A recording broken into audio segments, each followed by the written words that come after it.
de 18 a 29, diz assim o texto das Escrituras, falando sobre o contraste entre Sinai e Sião. Ora, não tendes chegado ao fogo palpável e ardente, e à escuridão, e às trevas, e à tempestade, e ao clangor da trombeta, e ao som de palavras tais, que quantos o ouviram suplicaram que não se lhe falasse mais, pois já não suportavam o que lhes era ordenado. Até um animal, se tocar o monte, será apedrejado. Na verdade, de tal modo era terrível o espetáculo que Moisés disse: sinto-me aterrado e trêmulo. Mas tendes chegado ao monte Sião, e à cidade do Deus vivo, a Jerusalém celestial, e a incontáveis hostes de anjos, e a universal assembleia e igreja dos primogênitos arrolados nos céus, e a Deus, o juiz de todos, e aos espíritos dos justos aperfeiçoados, e a Jesus, o mediador da nova aliança, e ao sangue da aspersão que fala coisas superiores ao que fala o próprio Abel. Tende cuidado, não recuseis ao que fala, pois se não escaparam aqueles que recusaram ouvir quem divinamente os advertia sobre a terra, muito menos nós, os que nos desviamos daquele que dos céus nos adverte, aquele cuja voz abalou então a terra. Agora, porém, ele promete dizendo: ainda uma vez por todas farei abalar não só a terra, mas também o céu. Ora, esta palavra, ainda uma vez por todas, significa a remoção destas coisas abaladas, como tinham sido feitas, para que as coisas que não são abaladas permaneçam. Por isso, recebendo nós um reino inabalável, retenhamos a graça pela qual sirvamos a Deus de modo agradável, com reverência e santo temor, porque o nosso Deus é fogo consumidor. Até aqui. Vamos orar mais uma vez? Obrigado, Pai, por tudo que o Senhor nos tem falado nessa manhã, tanto na escola bíblica, pelos professores, quanto também nesse momento que já iniciamos prestando culto ao Senhor, os textos que lemos na liturgia, as canções que cantamos, as orações que já direcionamos ao Senhor. E agora, Senhor, nós precisamos da sua orientação para entendermos a sua palavra e sermos transformados pelo ministrar da sua palavra ao nosso coração. Assim como nós acabamos de cantar da sua bondade, pedimos que, por bondade e misericórdia, o Senhor fale conosco. Não permita que nós saiamos daqui, Senhor, sem compreender aquilo que o Senhor tem para nós, sem que o nosso coração seja aquecido pela Tua palavra, sem que o Teu Evangelho, Senhor, impacte e encontre morada em nós. É em Cristo que oramos. Amém e amém.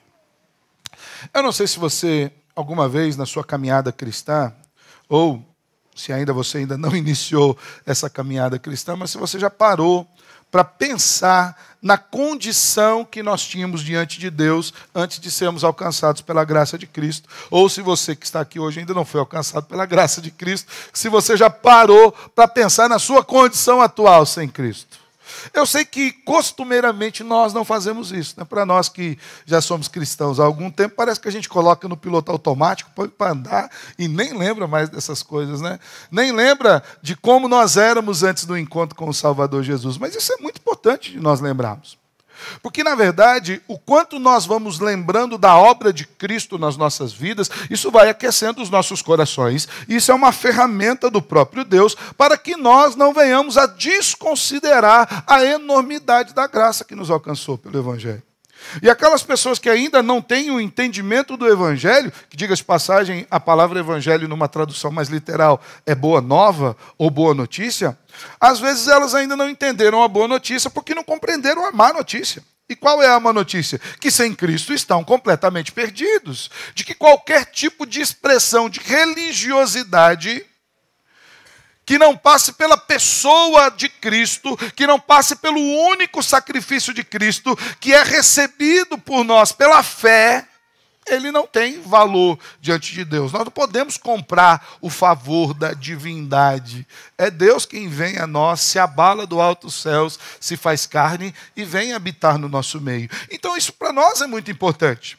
E o autor de Hebreus está fazendo aqui nesse final do capítulo 12, é exatamente isso, relembrando aqueles irmãos de qual era a situação deles antes de Cristo, no pacto da antiga aliança. É sempre bom nós lembrarmos que os leitores primeiros da carta aos Hebreus eram cristãos que haviam se convertido do judaísmo. Então aqui era uma comunidade muito específica, né? Você vai encontrar outras cartas, por exemplo, as cartas paulinas, as cartas joaninas e até mesmo as petrinas, que são direcionados àqueles que nós conhecemos como gentios, pessoas que foram alcançadas pelo evangelho de toda raça, tribo, língua e nação, pessoas que estavam ali ao redor e ouviram do evangelho e foram alcançados, independente de qual era a sua cultura. Mas o autor de Hebreus, ele trata de um público muito específico, que eram aqueles que estavam na religião judaica e que foram alcançados pela graça de Cristo e que agora, como nós já temos visto já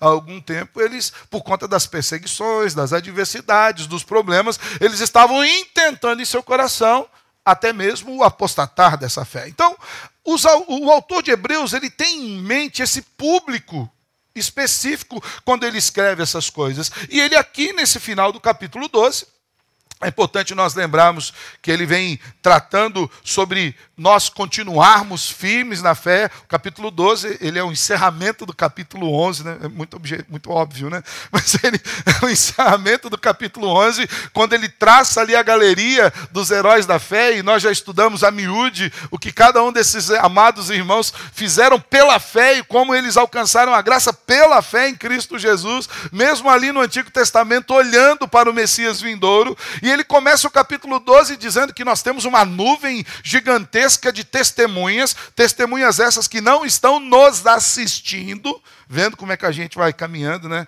A ideia de uma grande nuvem de testemunhas não é que eles estão sentados no céu lá, falando, agora a vez de vocês, vamos lá. Não é essa, é que eles servem-nos de um bom testemunho para que nós olhemos as suas vidas e continuemos com o coração aquecidos na nossa caminhada cristã. E depois ele vem falando da correção de Deus, do cuidado de Deus, e ele, nos versículos anteriores, ele está fazendo uma exortação à pureza. Ele fala, olha, vocês vão ter paz e santidade, porque sem santidade vocês não vão ver a Deus. E a santidade é uma tarefa de exercício de nós lembrarmos aquilo que Deus fez por nós, porque se nós não lembrarmos aquilo que Deus fez por nós, de maneira alguma a gente vai intentar no nosso coração viver em santidade. Então aqui, nessa parte final do capítulo 12, o autor traça uma comparação entre a velha e a nova aliança. E ele o faz de forma a trazer dois lugares físicos para que aqueles irmãos tivessem em mente. Mais uma vez lembrando que isso na mente daqueles irmãos que estavam lendo era muito claro. Lembra, eles eram judeus que haviam se convertido ao cristianismo. E o autor fala de dois lugares, de Sinai e de Sião. E o que tem de especial nesses dois lugares? O Sinai é especial porque é o lugar onde Deus trouxe a sua lei a Moisés. Moisés havia subido no Sinai, 40 dias de oração, o povo apavorado lá, já achando que Moisés houvesse sido consumido lá no Sinai. E o que o povo via de longe do Sinai era algo maravilhosamente terrível. Como assim, pastor? Porque eles estavam por fora do monte e eles viam o quê? Tempestade, o tempo fechado, trovões, barulho, e havia um alerta: não chega no pé do monte, não pisa no pé do monte. Se alguém pisar aqui, vai morrer. E logo depois que Moisés desce do Sinai, Moisés desce com as tábuas da lei. Então o Sinai nos mostra uma aliança de Deus para com o povo. E eles entenderam, olha só, está fazendo uma ligação de uma aliança que Deus fez conosco, nos dando a sua lei. Mas essa aliança aqui, ela está em contraste com uma nova aliança, que é a aliança de Sião. E onde é Sião? Sião é o monte onde está edificada a cidade de Jerusalém.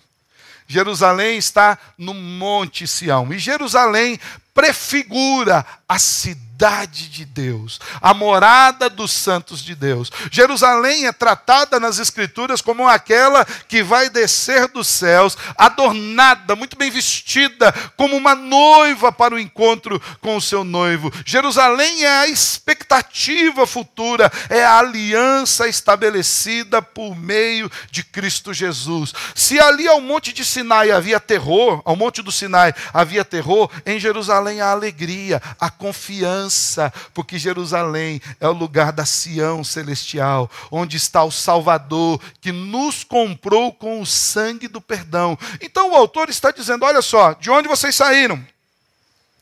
Do Sinai, e estão chegando aqui em Jerusalém, ou melhor, estão chegando aqui em Sião. O seu objetivo continua sendo de encorajar aqueles irmãos hebreus que haviam se convertido ao cristianismo, para que eles continuassem perseverando na fé. E esse é o objetivo para nós também, irmãos. Embora no que se refere a povo, o contexto tenha sido mudado, no que se refere à verdade eterna de mensagem, a mensagem serve para nós, haja vista que ela está no cânon sagrado. O Senhor quer também que nós sejamos fortalecidos. O Senhor também quer que nós entendamos que todo o espectro de religiosidade que tínhamos sem Cristo não tem valor, e que Deus nos tirou da religiosidade antiga e nos trouxe até Cristo. De maneira que o autor faz um apelo a esses irmãos, para mostrar o quanto a dispensação do Evangelho, esse Evangelho que nós compartilhamos livremente, esse Evangelho que nós cantamos, esse Evangelho que nós lemos, o quanto o Evangelho é mais profundo e poderoso do que a antiga aliança.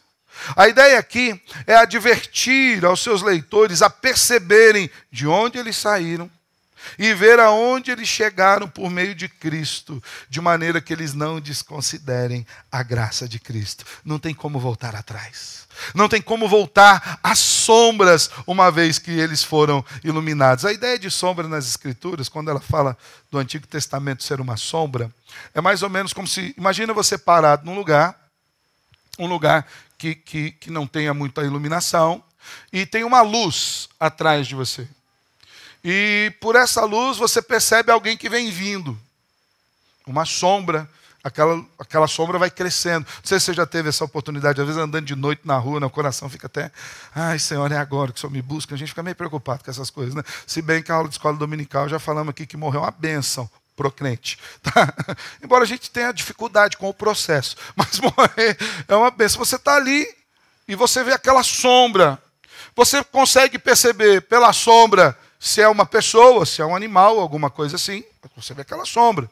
Você consegue perceber pela sombra, depende da roupa que estiver, se é um homem ou se é uma mulher, mas ainda é uma sombra. Você não consegue identificar aquilo que é. Você tem expectativas. Aquilo está anunciando que algo está chegando. Mas se aquela pessoa passa na sua frente e agora ela olha para você, de frente da luz, você consegue identificá-la. O Antigo Testamento é esta sombra que mostrava que estava chegando o Messias, que Cristo estava chegando, que ele vinha, até o dia que Cristo chegou. E agora nós o vemos como ele é. Agora nós o conhecemos. Então o autor está dizendo, vocês viviam na sombra, agora vocês conhecem a Cristo. Isso serve para também nos lembrar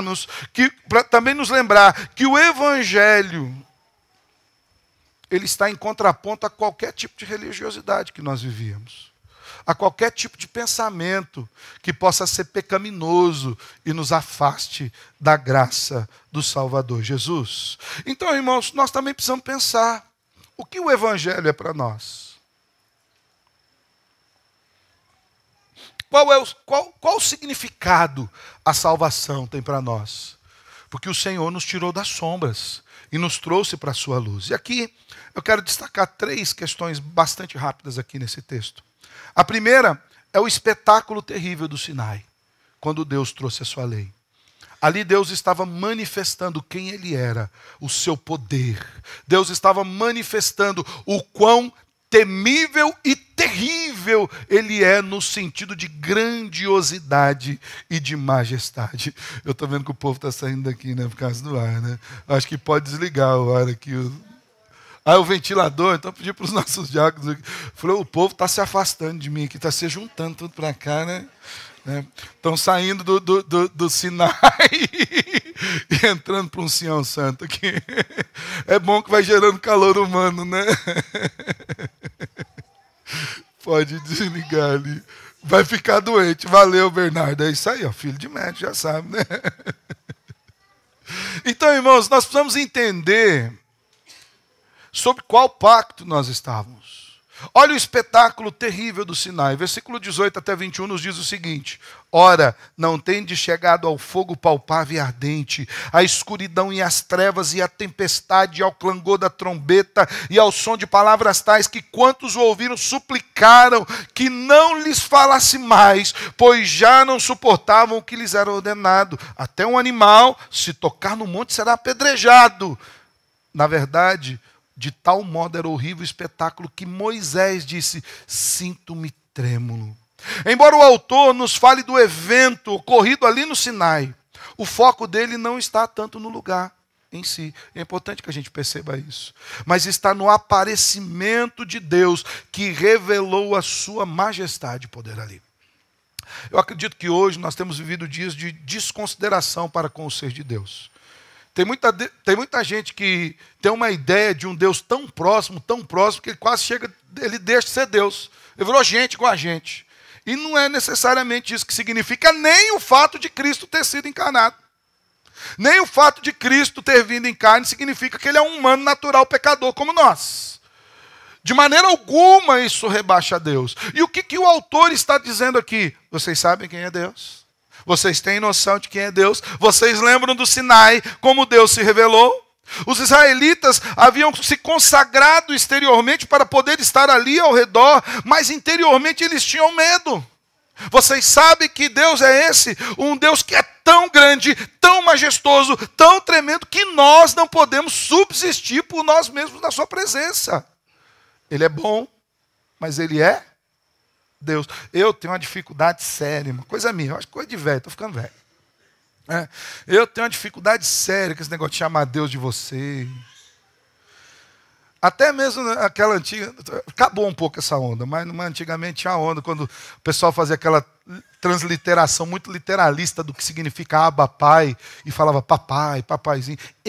Deus talvez não seja mais legal que eu sou mais chato que ele, né? Mas eu tenho uma dificuldade com essas questões. Por quê? Porque às vezes me leva a pensar que nós podemos estar desconsiderando quem é Deus.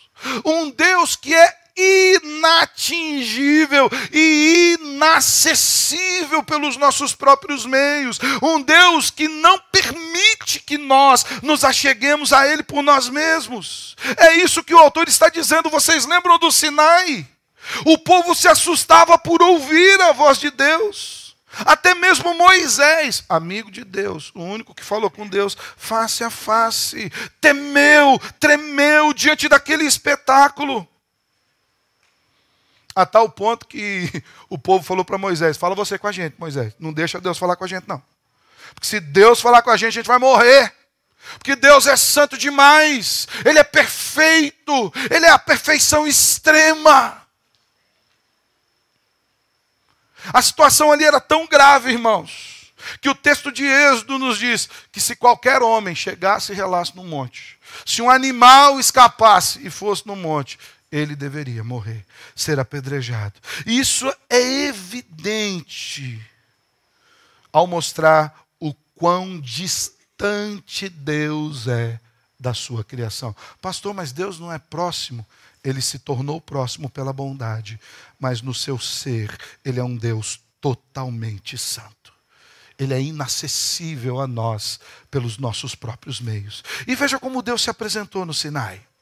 Enquanto Moisés estava no monte de Deus, Deus se manifestou de forma tangível. E aqui eu gosto muito dessa expressão, porque a ideia é que Deus queria que o povo soubesse quem ele era. Deus não estava se ocultando. Deus se mostrou poderosamente ao povo. Como? Através de fogo palpável e ardente, mostrando que ninguém poderia tocar aquele lugar que se tornara extremamente e terrivelmente santo. Qualquer homem que tocasse, até um animal, seria apedrejado. Uma coisa que a gente precisa guardar no nosso coração: Deus é santo. Não dá para a gente brincar com Deus. Nós, como cristãos, que já entendemos de quem o Senhor é, não devemos brincar com Deus. Não devemos tratar Deus com piadinhas, quebrando inclusive o mandamento de não tomarmos o santo nome do Senhor em vão, porque Deus é santo.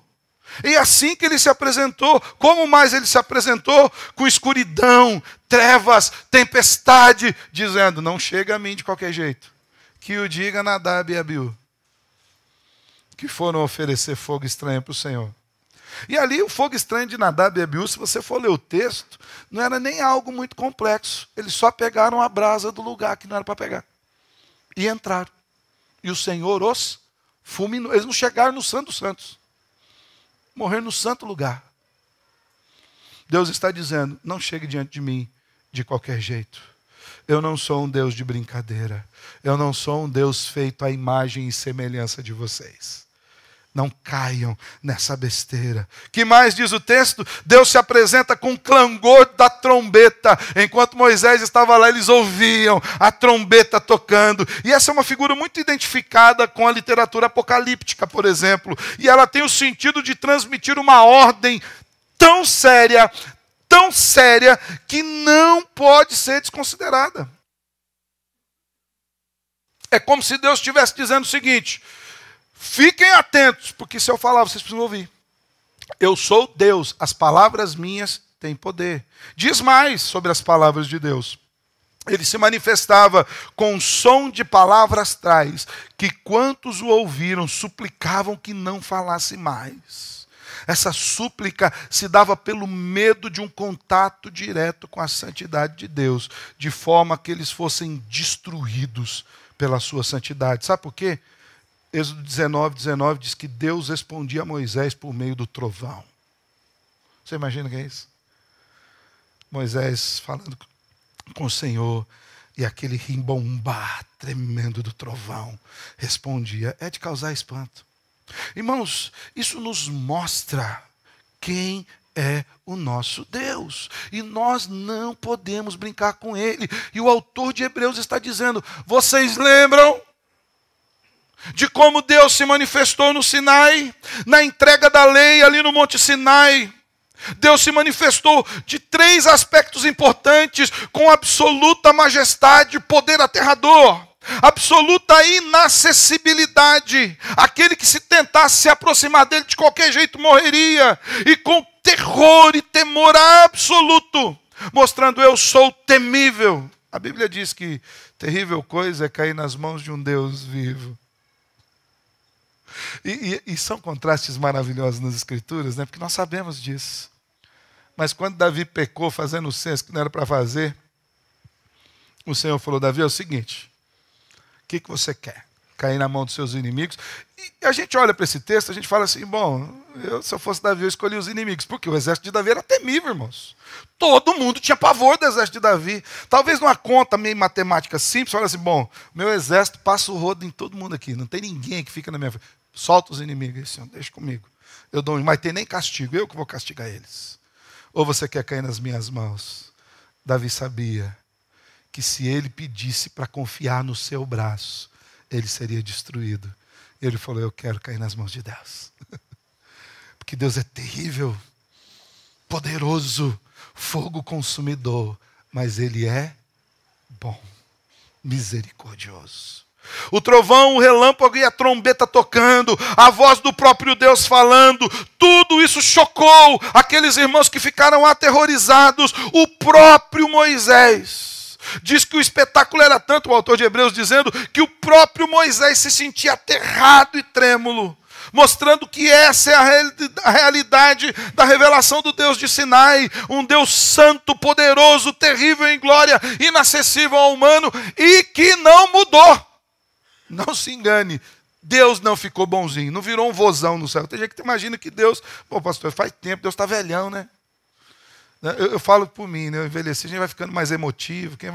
Quem já passou do 200 aí já vai saber, vai ficando mais emotivo, né? Mais misericordioso, né? E já viu o vô olhando para o neto? Tudo que ele bateu no filho, ele disse que não pode fazer no neto.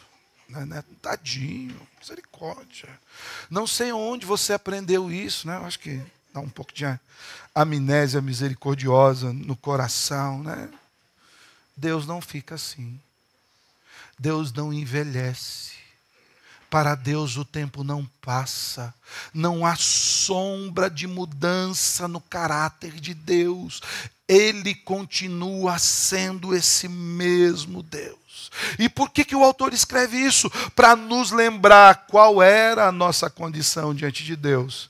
Não tínhamos livre acesso. Éramos inimigos de Deus. Poderíamos ser fulminados pela sua palavra. Estávamos distantes, precisávamos de um mediador humano. E para que chegássemos a Deus, precisávamos de muitos ritualismos. E olha o que o autor falou. Ele nos mostra como Deus nos tirou dessa realidade distante e agora fez o quê? Nos aproximou em Cristo. Então ele mostra num primeiro momento o terror maravilhoso, o espetáculo terrível do Sinai, para contrastar com a realidade que agora esses irmãos estavam vivendo. Irmãos, eu e você vivemos nessa mesma realidade hoje. E qual é a realidade? Da sublimidade superior de Sião.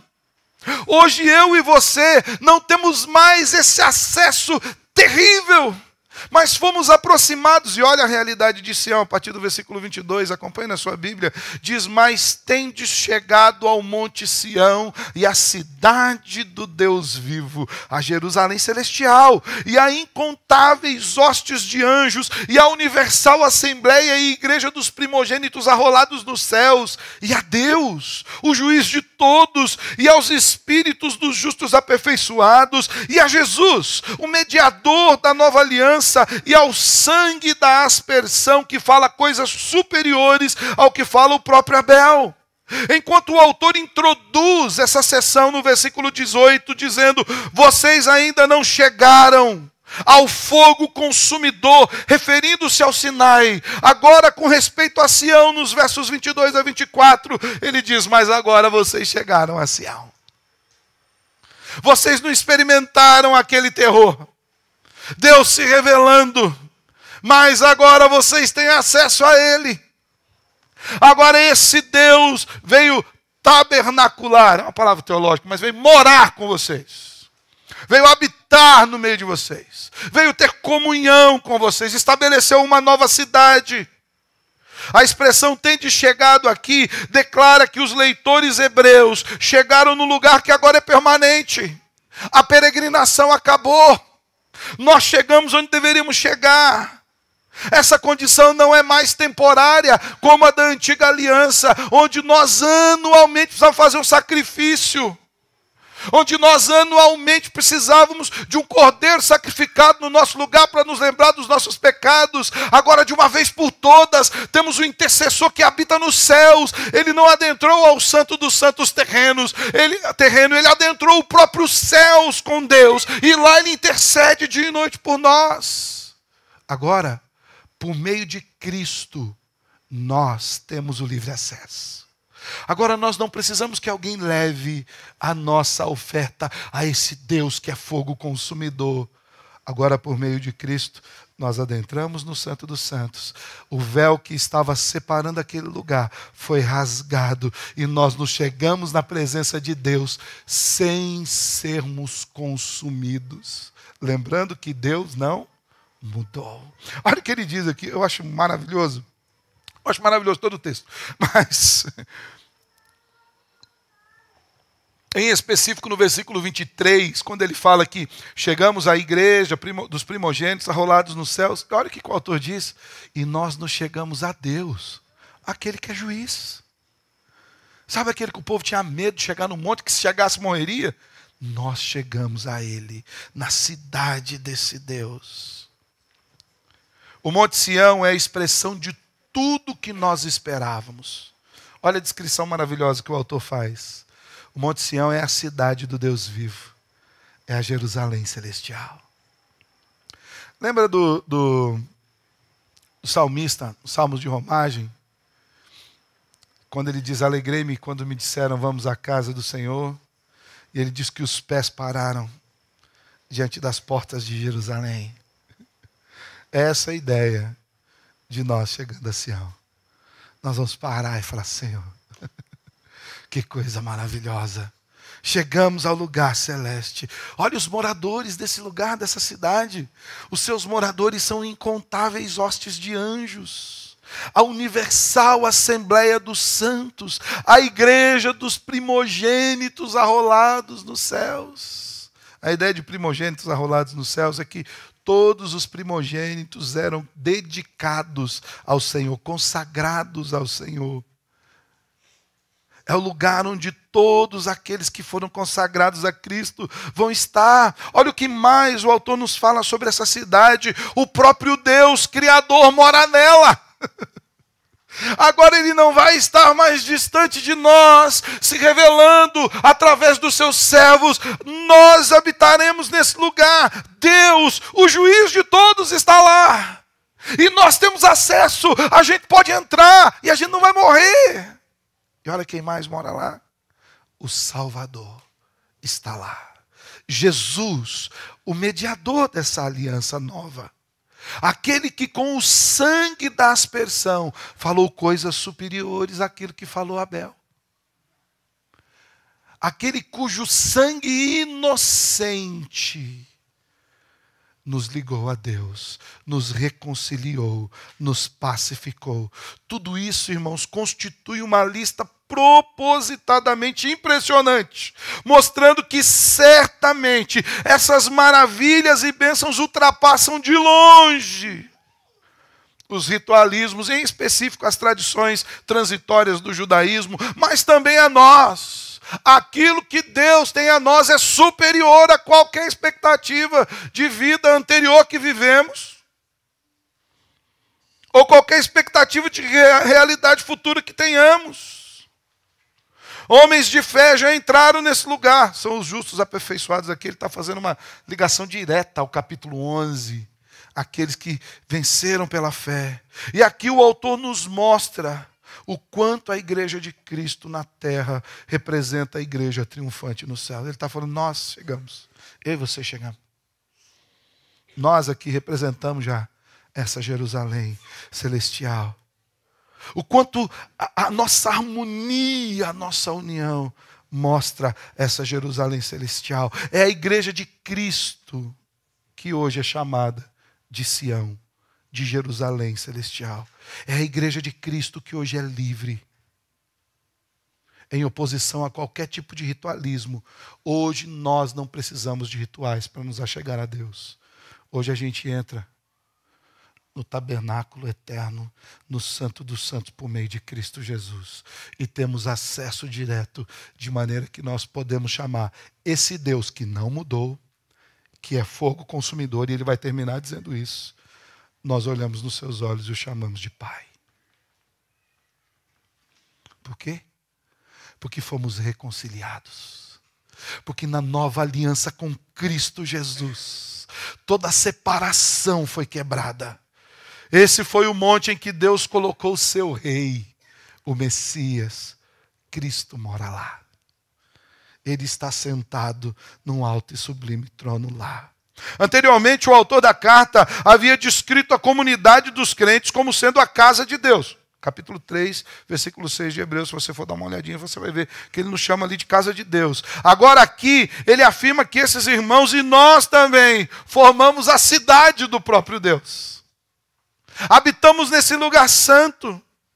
E essa é a nossa relação com Deus agora.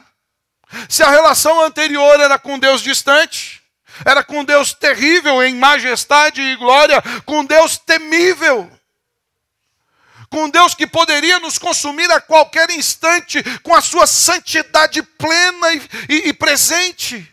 Agora a nossa realidade é diferente, porque fomos reconciliados por meio de Cristo, o mediador da nova aliança. E perceba que Deus não mudou. O que acontece é que agora os nossos pecados, as nossas culpas foram todas castigadas em Jesus. Ele a chegou no monte por nós, Ele recebeu a morte que é nossa, e agora a gente adentra no monte.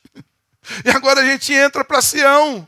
E agora nós estamos completamente reconciliados e com acesso a Deus. Como cristãos, nós somos cidadãos dessa Jerusalém celestial. E não é lá no futuro, viu, irmãos? Nós somos cidadãos dessa Jerusalém agora. Já. Nesse instante. O autor diz, nós já chegamos nela. Nós já habitamos nela. Como Cristo governa a nossa vida agora, o Espírito Santo está sempre conosco e nós experimentamos de um companheirismo próximo com os demais irmãos. E a recompensa final será a realidade daquela Jerusalém descrita em Apocalipse 21. Lá nós veremos como é. Então você percebe que o autor está fazendo esse contraste. Ele fala, olha de onde vocês saíram. Deus não mudou, mas Deus abriu uma oportunidade, uma porta para vocês. Ele se aproximou de vocês por meio de Cristo. E agora vocês entram na cidade eterna. E ele termina esse capítulo fazendo uma exortação acerca de nós não desconsiderarmos o inabalável reino da graça. Porque ele termina nos 2 últimos versículos, se você for dar uma olhada, ele diz o seguinte nos versículos 28 e 29. Por isso, recebendo nós um reino inabalável, retenhamos a graça pela qual sirvamos a Deus de modo agradável, com reverência e santo temor, porque o nosso Deus é fogo consumidor. Olha o que ele está dizendo. Gente, agora que a gente recebeu essa oportunidade maravilhosa de estar nessa Jerusalém celestial, nós não podemos recuar. Não dá para voltar atrás. Vamos servir a Deus de modo agradável, com reverência e santo temor. E aí ele volta a dizer, porque Deus não mudou, ele continua sendo o quê? Fogo consumidor. Ou seja, se não entrarmos pelas portas dessa Jerusalém, inevitavelmente um dia nos encontraremos com o terror do Sinai. Se não estivermos em Sião, um dia estaremos ali no Sinai. Se não experimentarmos do Deus que se aproximou de nós em Cristo, um dia nos encontraremos com aquele que irá nos julgar por estarmos sem Cristo. Irmãos, vejamos que o autor nos mostra a enormidade da bênção que nós recebemos por meio de Cristo e nos convida a uma relação transformadora e transformada com Deus. Sirvamos a Deus de modo agradável. Nós precisamos entender que o Senhor nos chamou à comunhão e essa comunhão se expressa através da nossa vida servil. O Luca falou aqui pela manhã sobre a nossa IBF. Cerca aí de 90 irmãos se envolveram trabalhando, desde aqueles que puderam vir, os que não puderam vir. Gente que se envolveu de todo jeito. Por que fizeram isso? Para a glória de Cristo.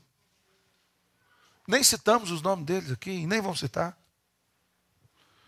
Essa questão de citar nome é meio complicada, meio perigosa. O reverendo Ronaldo Lidório conta que foi pregar no aniversário de uma igreja. Diz que logo que ele chegou para pregar, ele já ficou impactado. Quando ele entrou na igreja, tinha um bolo na frente do púlpito. Diz que era um negócio descomunal. Bolo maravilhoso, lindíssimo. Um bolo igual ele não tinha visto em lugar nenhum. Ele disse que o bolo era tão bonito que chegou até a atrapalhar o sermão, porque o povo ficava olhando mais para o bolo do que prestando atenção no sermão. Ficava imaginando qual pedaço daquele bolo ele ia comer. E ao final do sermão, a hora que acabou o culto, o pastor pediu para o reverendo Ronaldo impetrar a bênção, mas... E pediu para que ele orasse. O pastor ia orar, pediu para o reverendo Ronaldo Linório impetrar a bênção, trouxe o pastor Ronaldo para perto. E o pastor foi orar, agradecendo as pessoas que estavam trabalhando ali no aniversário da igreja. Senhor, obrigado porque o fulano de tal doou, obrigado porque não sei quem fez isso, obrigado por não sei quem fazer aquilo. E tinha uma mulher do lado do reverendo Ronaldo Linório e falou assim, também não faço mais, nunca mais. Da minha mão não vai ter. Ronaldo Lidório preocupado com aquilo. Eu não faço mais. Tal, não sei o quê. Foi descobrir que era a mulher do bolo. Como o pastor não citou ela na oração, foi, já que não lembrou de mim, não faço de novo. A citação é perigosa, mas às vezes a citação revela onde está o nosso coração. Se a gente está servindo a Deus de modo agradável, com reverência e temor a quem? A Deus.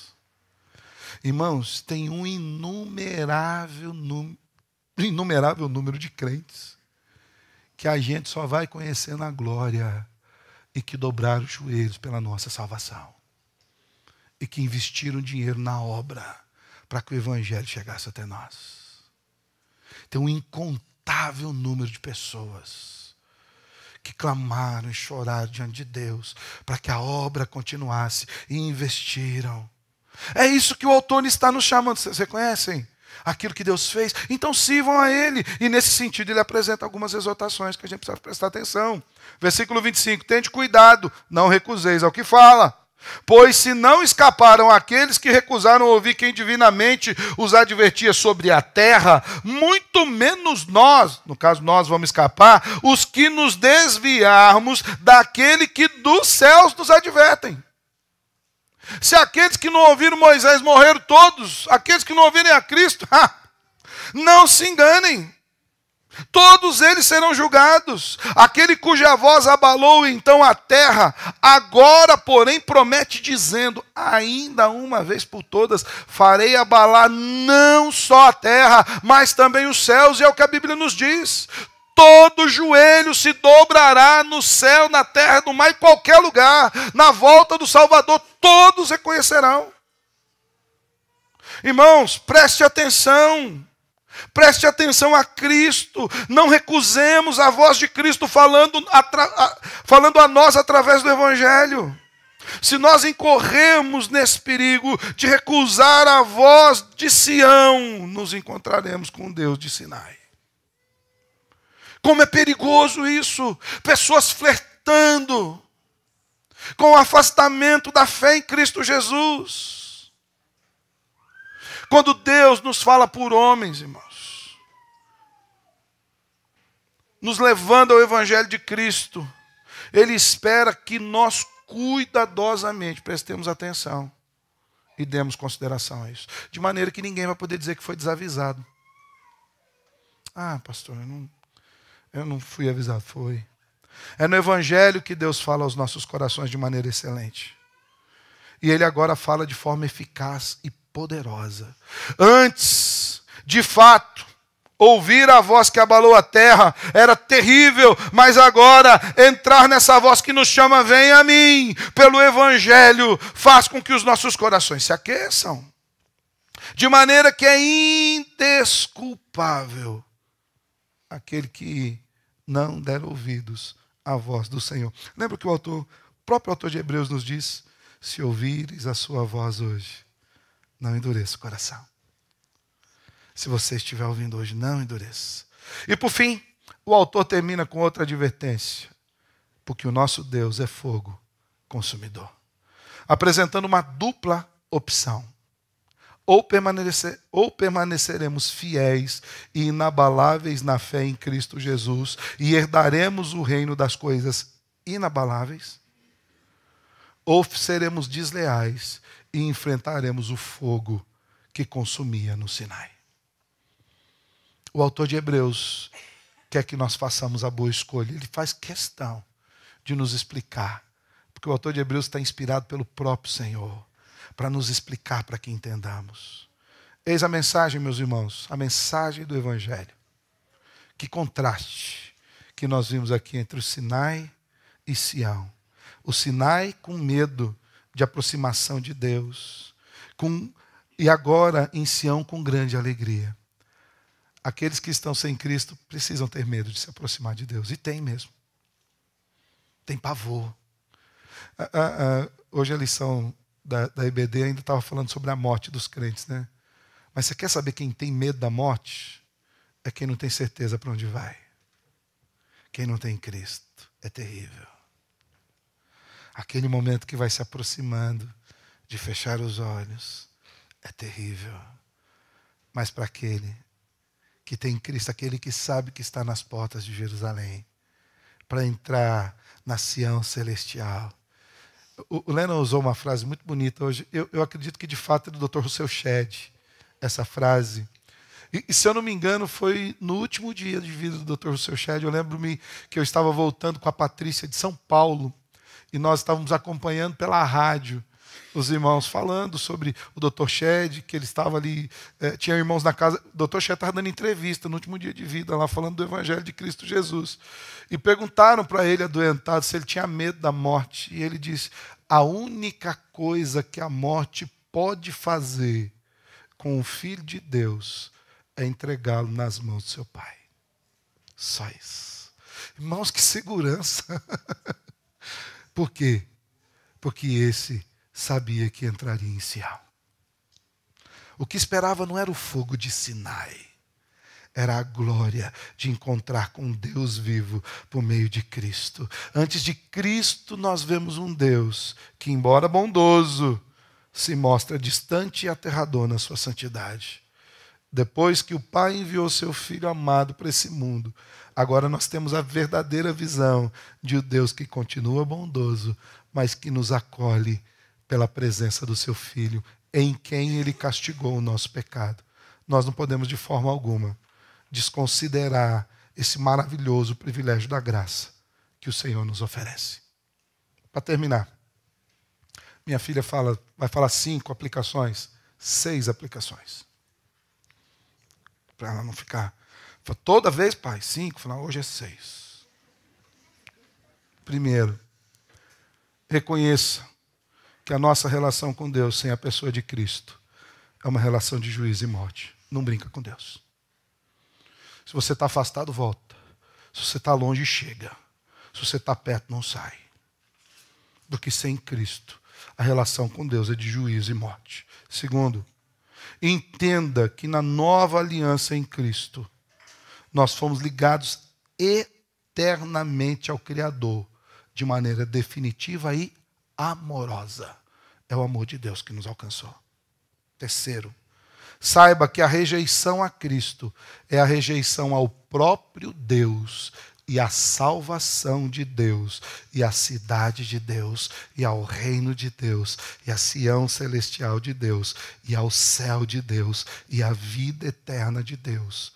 Não é brincadeira, é sério. Quarto, a Sião celestial é somente e exclusivamente para os salvos. Aos que estiverem em inimizade com Deus, o que resta é fogo consumidor. A porta de Sião vai estar fechada. Duvido, pastor, também duvidaram os homens enquanto Noé fazia a arca. Até que a porta fechou. E até que as águas desceram. Quinto, a graça do Evangelho é um chamado tanto para a regeneração, quanto para a vida ativa no amor e serviço ao reino de Deus. A mesma graça que nos salva, nos mantém salvos.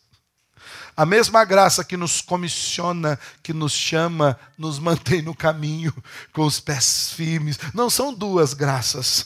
É a mesma graça que encontrou o apóstolo Paulo naquela estrada indo para Damasco, com ordem para pegar os cristãos. É a graça que quando ele orou, Deus falou assim, é ela que eu vou te dar, Paulo.